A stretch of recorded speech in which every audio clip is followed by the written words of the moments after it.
Ipapakita ko sa inyo guys kung paano kami kinarma sa game na to. Literal talaga, as in, instant karma. Lala.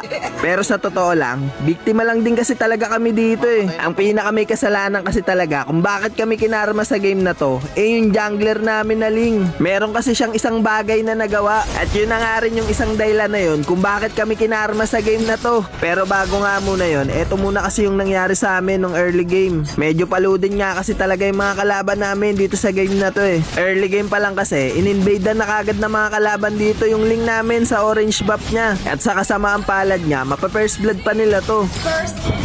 Pero bumawi rin naman kagad ako kasi nga napitas ko rin yung katapat ko na Kimi. Tapos nga nun sunod-sunod na talagang pinahirapan ng mga kalaban namin dito yung jungler namin na Ling. Minuminuto nga siya minumulto dito ng mga kalaban namin sa farm niya. Tapos nga ang masama pa nga doon napipitas din siya. Pero hindi naman yan yung tinutukoy kong dahilan kung bakit kami kinarma sa game na to. Hindi nga rin kasi talaga ako makatulong tsaka makarespo sa kanya kasi nga medyo malayo pa yung lane ko eh. Kaya ang tulong na lang na nagagawa ko dito sa team ko umiwas sa death. Tapos buti na nga lang napipitas ko pa dito kahit papano yung Kimi na katapat ko eh. Kaya Pero sa mga oras nga na to, dito naman susubok uminvade yung mga kalaban namin sa purple buff ni Ling. Kaya meron na akong pagkakataon para rumespo at eto nga yung nangyari. sige.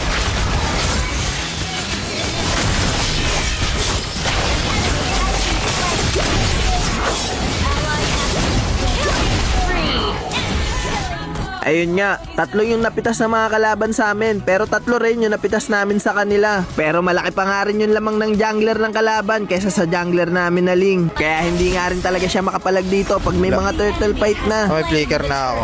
Pero buti na nga lang, hindi pa ako namamatay sa game na to. At may item na rin ako dito kahit papano. At sakto pa nga, ang ganda pa ng pwesto ko dito sa damo kasi nga dumaan yung jungler ng kalaban na YSS. Kaya mapipitas ko pa siya dito. Patay. At kahit nga palaging nai-invadean dito yung jungler namin na Ling, parang okay lang din naman. Nababawi ko din naman kasi to kahit papano. Kaso nga lang sobrang palaban din talaga tong mga kalaban namin. Kasi kada makakapitas din ako dito sa mga kalaban, nababawi rin agad nila to. Gaya nga nito, mapupuruan ako ng Arlot nila dito sa mid lane. Kaya mapapa-out muna ako. Re-respo din naman yung mga kakampi ko. Makakapitas sila ng mga kalaban. Kaso nga lang mababawi din agad to. Wala ako. Yun lang, ubos tayo. Pero dito nga ramdam ko na talaga yung gigil sa akin ng mga kalaban. Kasi nga ultimo dito na sa torre, pipilitin talaga nila ako mapitas. Lang, click. Nabigyan na ako. Pero syempre nga, hindi rin din naman tayo basta-basta susubo, susuko. Ay,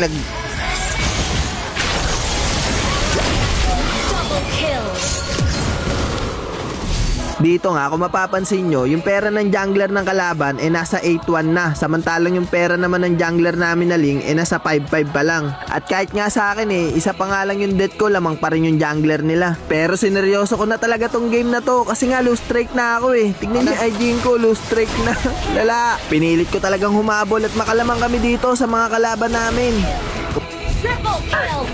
At dahil nga dun sa nagawa ko na yun, nakapag-lord pa dito yung mga kakampi ko. nice one. Tapos nga no, nakapag-farm na rin dito ng malaya yung Ling namin. Kaya magkakaroon na rin ng kumpiyansa yung mga kakampi ko sa clash Oy, na isa to. po. Sige, patay to. Paka. At dahil nga sa nangyaring clash na yon, lumamang na talaga kami dito sa mga kalaban namin. Kaso nga lang, dito na rin pala magsisimula yung karma na mangyayari sa amin sa game na to. Dito kasi, mapipitas na ni Ling yung YSS na nambubuli sa kanya nung early game pa lang. At siguro nga dahil sa sobrang inis niya nung early game, kaya niya nagawa yung bagay na to. At dito niya na nga rin inumpisan, trash talkin yung YSS ng kalaban. Eto nga yung sabi niya nung napitas niya yung YSS. Tatagos ka ba? Gogi, lumabang. Ayun nga, biglang yumabang dito yung Ling namin kahit di pa tapos yung game. Alam nyo naman siguro na may dalang kamalasan yung mga trash talk na ganyan pag di pa tapos yung laban. Biglang lumabang eh. Dito kasi, mawipe out talaga namin yung mga kalaban at makakapag-lord pa kami. Ay.